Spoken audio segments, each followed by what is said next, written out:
Assalamualaikum warahmatullahi wabarakatuh. Selamat pagi, salam sejahtera bagi kita semuanya. Perkenalkan, nama saya Dr. ABD Manap, SHMH. Saya adalah salah satu dosen di Magister Hukum di Universitas Islam Jember. Bidang keahlian saya hukum pidana, khususnya di tindak pidana korupsi dan PPPU. Perkenalkan, pada kesempatan hari ini saya akan membahas terkait salah satu mata kuliah yang saya ampuh, yaitu tindak pidana korupsi dan PPPU. Pada mata kuliah ini menggunakan metode pembelajaran secara langsung, diskusi kelompok, serta studi kasus. Mata kuliah tindak pidana korupsi merupakan mata kuliah wajib bagi semester 2 pada program Magister Hukum Universitas Islam Jember. Mata kuliah tindak pidana korupsi dan PPPU ini memiliki bobot 3 SKS selama 1 semester dengan teori dan asesmen akhir merupakan proyek. Bahasa pengantar yang digunakan dalam penyampaian mata kuliah ini yaitu bahasa Indonesia. Pada mata kuliah ini pembahasan tentang pertemuan pertama itu membahas kesepakatan perkuliahan, penugasan, dan sistem pembelajaran atau ujian bersama mahasiswa. Berikutnya, ruang lingkup tindak pidana korupsi dan PPU, unsur-unsur tindak pidana korupsi. Mahasiswa mampu memahami pencegahan dan pemberantasan korupsi, perbuatan yang masuk dalam kategori tindak pidana korupsi yang menyangkut keuangan negara. Mahasiswa juga bisa menganalisa kasus-kasus korupsi yang pernah terjadi di Indonesia. Mahasiswa mampu memahami unsur tindak pidana pencucian uang, unsur yang harus dibuktikan dalam tindak pidana pencucian uang, bagaimana upaya pencegahan pencucian uang dan korupsi sebagai sumber dari pencucian uang. Mahasiswa mampu membedakan pasal 3 dan pasal 4 yaitu di Undang-Undang TPPU tentang asal-usul harta kekayaan. Pencapaian atau yang disebut dengan CPL, mahasiswa mampu memahami dan menganalisa atau menyusun sebuah dokumen hukum yang berkaitan tentang kasus-kasus korupsi dan TPPU. Referensi pada mata kuliah tindak pidana korupsi dan PPPU ini beragam, tetapi referensi utama perkuliahan ini mengacu pada buku ajar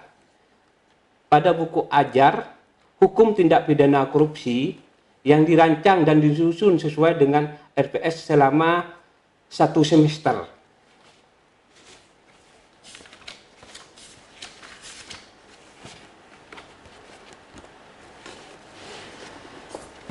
Sistem pembelajaran mata kuliah tindak pidana korupsi dan TPPU dilaksanakan secara sinkronus dan asinkronus dengan menggunakan metode pembelajaran aktif yang mengutamakan peran dan kreatif mahasiswa dalam proses pembelajarannya.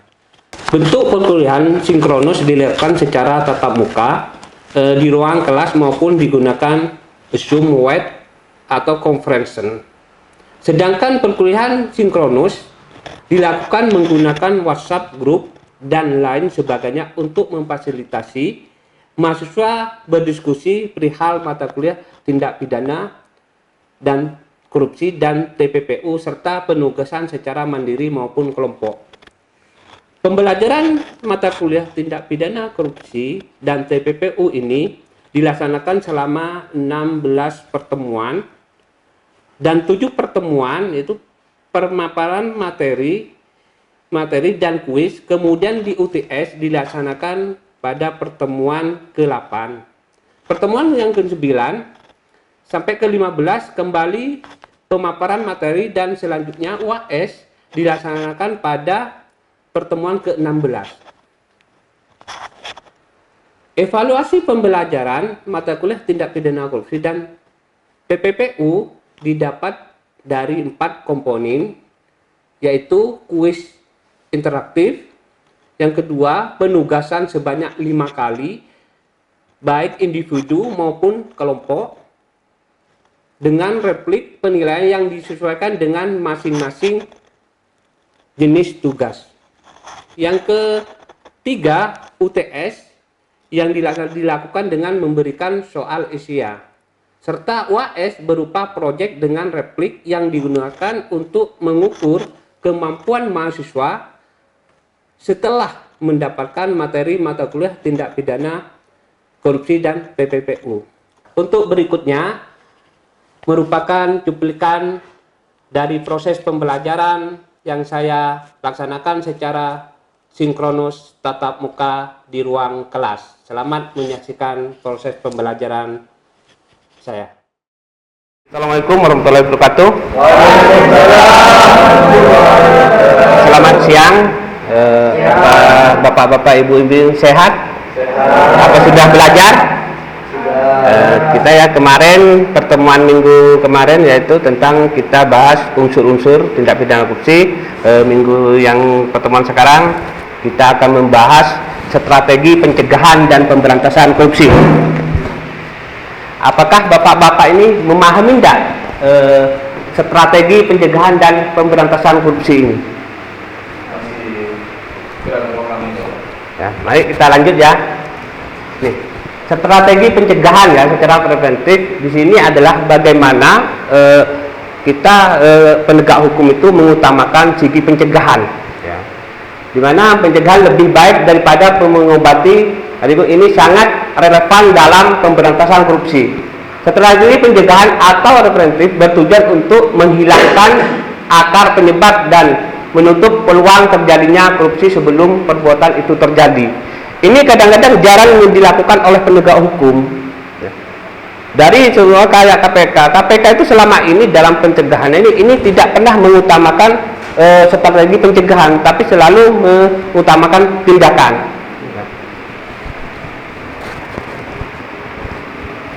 Yaitu ada berapa ya strategi preventif itu dari pendidikan dan kampanye anti korupsi. Ini yang sering ya, mungkin sekarang pemerintah sudah melalui pendidikan anti korupsi yang diterapkan di tingkat dari SMA sampai kampus yang walaupun bukan anak hukum ya, kayak kalau di UIJ itu saya ngajar di S1 Tarbiyah, itu mengajarkan tentang pendidikan anti korupsi. Ya, yang kedua, perbaikan sistem dan tata kelola. Ya. Kadang-kadang di sini masih banyak kelemahan, ya, oleh pemerintah walaupun ada perbaikan sistem penegakan hukum. Ya. Jika pendidikan menyasar manusianya, maka perbaikan sistem dan tata kelola menyasar ya, lingkungan. Strategi ini berdasarkan pada asumsi bahwa korupsi terjadi karena adanya kesempatan yang diciptakan oleh sistem yang lemah, prosedur yang tidak transparan, dan pengawasan yang tidak efektif. Oleh karena itu, fokus utamanya adalah mereformasi proses birokrasi. Ini memang sudah dilakukan oleh pemerintah, tapi kadang tidak berjalan secara optimal. Yang ketiga, implementasi zona integritas ya dari wilayah bebas korupsi. Ini sudah diterapkan sebenarnya. Semua lembaga penegak hukum itu sudah mengkampanyekan integritas. Tapi kadang-kadang realita ya di lapangan ini kadang-kadang sering terjadi walaupun gaji para penegak hukum itu sudah dinaikkan. Apa kendala ini yang dilakukan? Nah, proses pengawasan dan pencegahan itu tidak optimal yang dilakukan oleh pemerintah. Yang kedua yaitu strategi penindakan atau yang disebut ya represif ya. Di sini adalah penegak hukum, inilah yang kadang-kadang yang diutamakan oleh penegak hukum, yaitu segi penindakan. Ya. Banyak kasus ya yang selama ini yang sering dianukan kasus-kasus besar ya. Masalah MBG, masalah Koperasi Merah Putih ini sebenarnya seharusnya ini proses pencegahan harus didahulukan ya. Apalagi kayak kemarin ya kasus MBG ya. Cuma itu tanda tanya sebenarnya. Sebelum ditangkap oleh Jaksa Agung, dia langsung diberhentikan dulu. Sebenarnya ada apa? Apakah ini adalah dari proses penegakan? Apakah ada kasus yang lebih besar yang ditutupi dengan adanya kasus ini? Sebenarnya dari bapak-bapak ini ya, apalagi calon magister hukum ya, seharusnya bisa menganalisis atau nanti bisa dijadikan skripsi, tesis ya, tesis untuk mengangkat tugas akhir. Itu satu penyelidikan dan penyidikan dan penuntutan ya. Proses penindakan dimulai dari tahap penyelidikan, yaitu rangkaian tindakan untuk mencari dan menentukan suatu peristiwa yang diduga sebagai tindak pidana korupsi guna menentukan dapat atau tidaknya yang dilakukan penyidikan. Setelah berkas perkara penyidikan dinyatakan lengkap, P21 kewenangan beralih ke tangan penuntut umum. Ini kadang-kadang banyak ya terjadi beda pendapat dari penyidikan. Karena apa? Dari penyidik KPK selalu mengutamakan tindakan tapi tidak ada dari audit dari BPK dulu. Seseorang dijadikan tersangka dulu, baru cari bukti-bukti. Ini sebenarnya beda dengan kasus pidana umum. Ini kalau pidana umum seharusnya penegak hukum ini harus ada kerugian negara dulu, baru penyidik menentukan, mentersangkakan seseorang itu. Tapi kebalikannya, KPK mentersangkakan dulu, baru mencari ada kerugian negara apa enggak. Ini sebenarnya kalau menurut saya konsep yang kebalik sebenarnya yang dilakukan oleh penegak hukum. Yang kedua, peran Komisi Pemberantasan Korupsi atau KPK. Komisi Pemberantasan Korupsi yaitu desain yang sebagai ujung tombak ya dalam strategi pendidikan di Indonesia. Didirikan sebagai lembaga independen ya. KPK diberikan sejumlah kewenangan luar biasa yang tidak memiliki oleh lembaga penegak hukum lainnya. Kewenangan ini mencakup tugas koordinasi dan supervisi terhadap kepolisian, kejaksaan ya, yaitu melalui penyelidikan, penyidikan dan penuntutan dalam suatu atap integrated system, serta kewenangan untuk melakukan penyadapan. Ini dikasih kewenangan mutlak sebenarnya. Tidak ada lembaga tanpa seizin pengadilan itu diberi kewenangan penyadapan selain KPK. KPK itu tanpa seizin siapapun, lembaga siapapun, dia bisa menyadap rekening kalian. Dia sangat mudah mencari bukti itu. Lembaga se-Indonesia walaupun presiden, kejaksaan agung, KPK itu sangat mudah ya. Apakah ada itu tanpa izin pengadilan? Kalau kepolisian dan lain itu masih butuh izin pengadilan. Yang ketiga, sinergi antara KPK, kepolisian dan kejaksaan. Ini sering ya terjadi ya, mungkin salah komunikasi ya. Atau ini ya kadang-kadang meskipun KPK menjadi ujung tombak pemberantasan korupsi di Indonesia, tidak dapat hanya mengandalkan satu lembaga. Jadi antara tiga lembaga ini, penegak hukum utama KPK, kepolisian dan kejaksaan, adalah sebuah keniscayaan ya. Dalam undang-undang KPK secara implisit mengamanahkan KPK untuk melakukan koordinasi dan supervisi terhadap kepolisian dan kejaksaan. Ini sebenarnya sudah jelas dalam undang-undang KPK. Tapi kadang-kadang koordinasi dalam penanganan korupsi itu kadang-kadang tidak sejalan, seakan-akan saling ada di depan. Banyak kasus-kasus ya, kayak kasus MBG, kenapa sih kejaksaan yang mendulukan, yang menjadikan tersangka dari ketua MBG ya, Pak siapa itu, kenapa bukan KPK gitu. Padahal KPK itu lebih leluasa dalam mencari bukti-bukti sebenarnya. Namun dalam prakteknya sinergi antara lembaga ini tidak selalu berjalan mulus karena ego sektoral ya, perebutan kewenangan dan perbedaan budaya organisasi seringkali menjadi penghambat ya. Ini memang permasalahan yang sangat dihadapi oleh pemerintah. Padahal ya penyidik yang di KPK itu kadang-kadang dari kepolisian, bukan kadang-kadang, itu memang dari kepolisian. Penuntut itu dari kejaksaan. Kenapa di sini tidak terjadi sinergi dalam penegakan hukum? Yang ketiga ya, strategi dan edukasi dan partisipasi publik ya. Ini sangat perlu ya bagi pemberantasan korupsi ya. Edukasi dan partisipasi publik itu sangat perlu, terutama dari bapak-bapak ini ya dan masyarakat ya. Pemberantasan korupsi tidak akan pernah berhasil jika hanya mengandalkan aparat penegak hukum ya atau pemerintah. Kekuatan terbesar dalam perang melawan korupsi justru terletak pada masyarakat dan mahasiswa sebenarnya. Kalau masyarakat itu cuma diam ya, maka pemberantasan korupsi tidak akan optimal ya. Karena kadang-kadang masyarakat melindungi,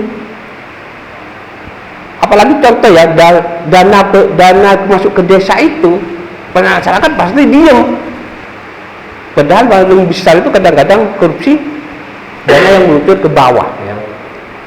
Di sini ada beberapa strategi yang dikatakan, yaitu satu ya, peran serta masyarakat dan pemberantasan korupsi. Yang kedua, mekanisme pelaporan. Yang ketiga, peran media massa dan lembaga swadaya masyarakat. Tapi di sini ya kadang-kadang media dan LSM itu kadang-kadang menyalahgunakan, gitu kan.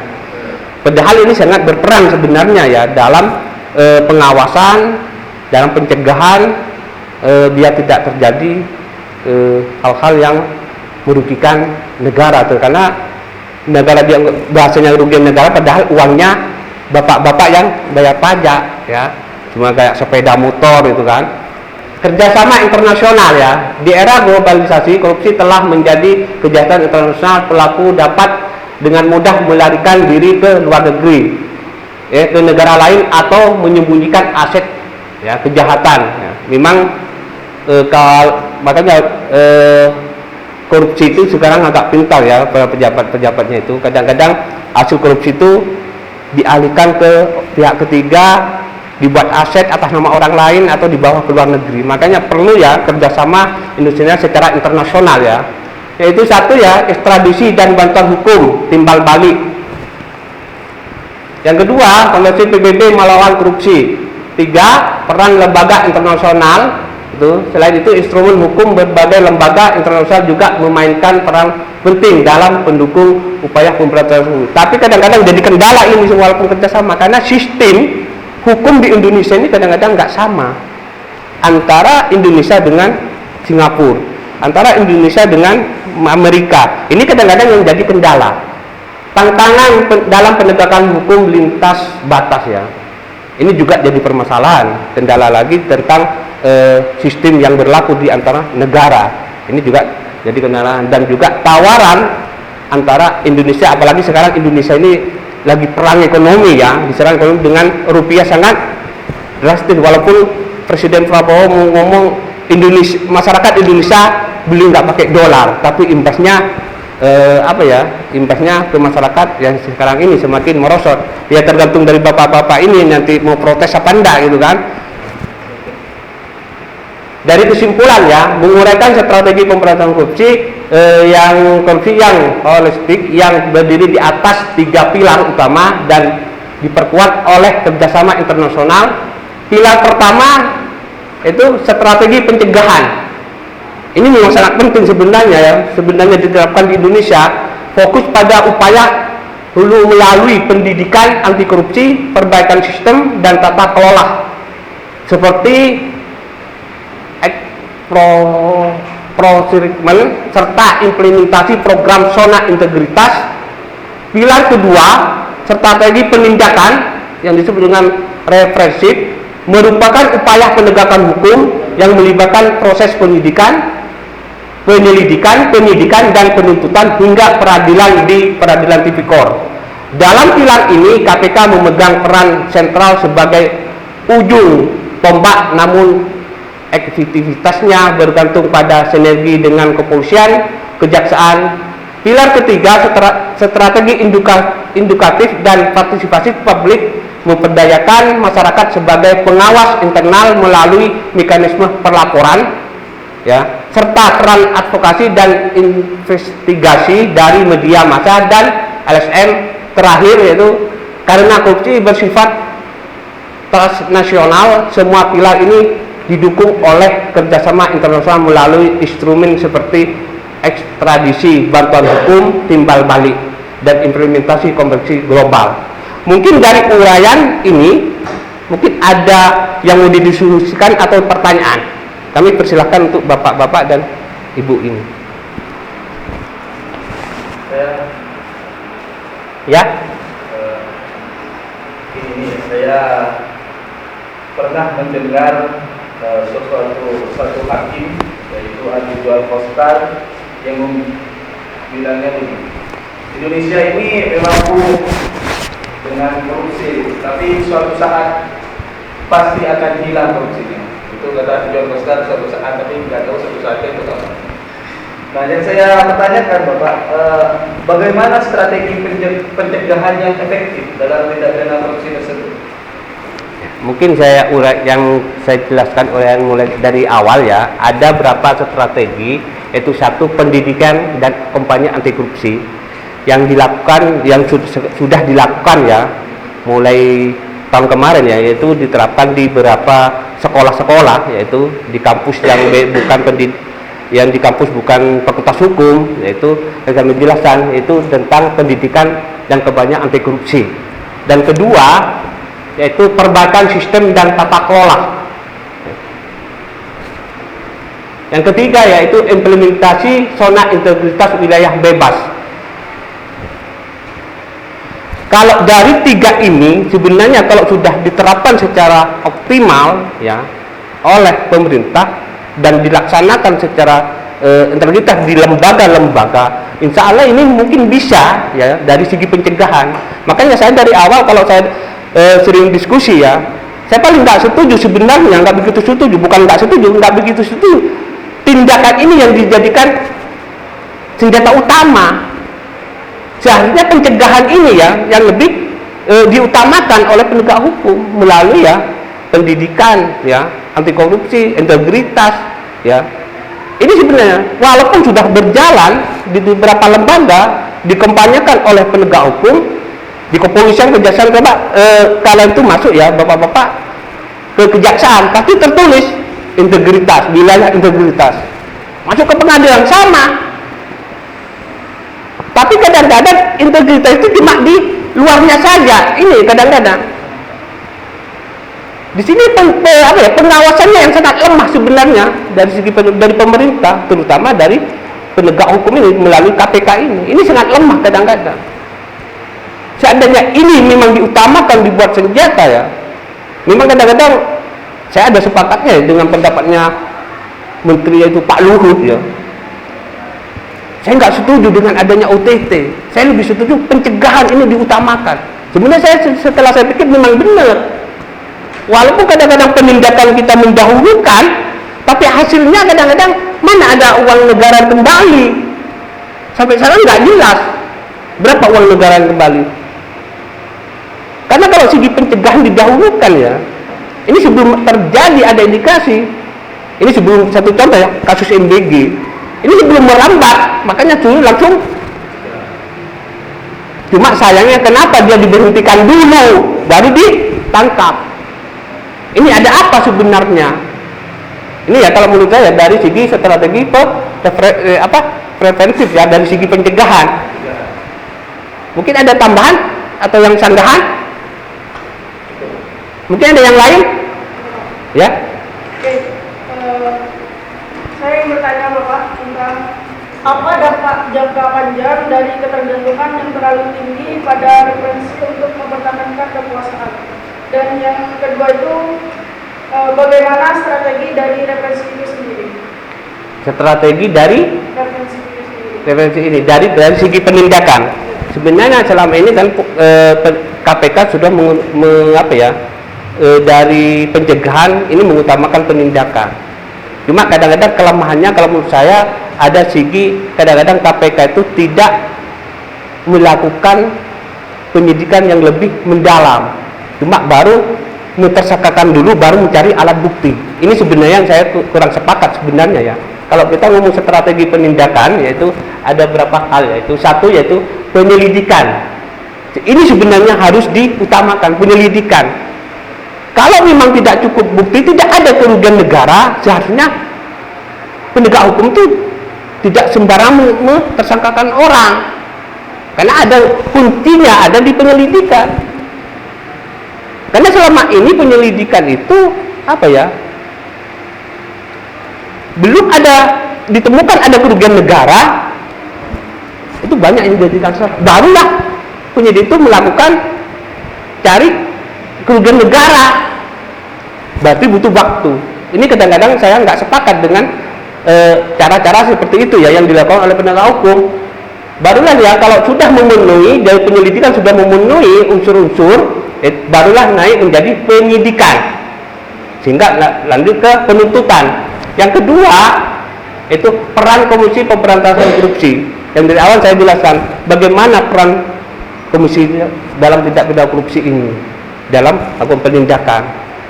Kadang-kadang antara ini kadang-kadang perannya itu kadang-kadang kalah dengan kejaksaan. Sekarang ya perannya KPK itu seakan-akan taringnya sudah agak melemah, kalah dengan kejaksaan. Sebenarnya ada apa di penegak hukum ini? Kalau memang peran KPK itu sudah mulai luntur, kenapa sih lebih baik dihapus saja? Cukup kejaksaan aja. Kalau memang peran kejaksaan itu sekarang lebih luas, ya penanganannya. Seakan-akan ini antara peran lembaga antara KPK dengan ini seakan-akan saingan, ya saingan seakan-akan. Ini yang akan jadi bahaya nanti dalam penegakan korupsi. Korupsi bisa Pak diberantas? Kalau menurut saya sulit ya, sebenarnya sulit. Mungkin kalau mengurangi, banyak ya yang jadi tersangka itu sampai sekarang nggak pernah dinaikkan jadi ke pengadilan. Kenapa? Sulitnya membuktikan adanya kerugian negara. Ini sebenarnya. Yang ketiga, sinergi ya antara KPK dan kepolisian kejaksaan. Ini yang sulit ya sebenarnya. Sehingga sinergi antara kepolisian, KPK dan kejaksaan ini kadang-kadang kenapa? Di antara tiga lembaga ini yang saya jelaskan dari awal ada ego ya, sektoral ini. Kuncinya ada apa sebenarnya? Ada di pemerintah sebenarnya. Oh kasus ini harus ditangani oleh KPK. Jadi harus seperti itu pemerintah itu. Karena semangatnya kalau kita sama presiden ya yang kemarin kampanye ya, kita akan berantas ke akar-akarnya. Ya benar sekarang diberantas sampai rupiah turun. Itulah sebenarnya ini sebenarnya ya. Yang keempat ya, proses peradilan di pengadilan tipikor. Ini kadang-kadang beberapa putusan pengadilan ya, walaupun tersangkanya banyak, tetap orang itu tetap bisa lah, walaupun secara unsur tidak memenuhi dan tidak memenuhi ya, jarang ada kerugian negara itu ditemukan dalam putusan pengadilan. Rata-rata itu dalam persidangan itu cuma perbuatan melawan hukum. Dan jarang pula orang yang dijadikan tersangka itu asetnya disita, nggak ada, cuma ganti kerugian atau denda. Nah bagaimana nanti akan memberantas korupsi? Oh dalam putusan pengadilannya kayak gitu. Hampir semua kalau nggak pasal 3, pasal 2. Ini kadang-kadang dibolak-balik oleh penuntut umum. Kalau tidak memenuhi unsur yang pasal 2, unsurnya pasal 3. Ada kasus sebenarnya itu korupsinya sekitar 40 M, tapi dia nggak disita, cuma didenda kalau nggak salah 2 M, dihukum 2,5 tahun. Kalau nggak salah BPK ya, Badan Pemeriksaan Keuangan, yaitu Ahsanul Kossasi itu yang kalau nggak salah ya, orang Semenep. Orangnya sudah keluar sekarang, hartanya nggak disita oleh pengadilan. Ya, mungkin ada lagi kalau nggak ada ya sekian ya terakhir yaitu ada tugas yaitu makalah ya. Mungkin nanti dipresentasikan pertemuan berikutnya itu tentang analisa kasus pencegahan ya, kasus indikasi korupsi tentang MBG ya. Itu dijadikan 3 kelompok ya, nanti kita presentasikan minggu depan. Ya mungkin sekian dari saya. Assalamualaikum warahmatullahi wabarakatuh. Waalaikumsalam warahmatullahi wabarakatuh.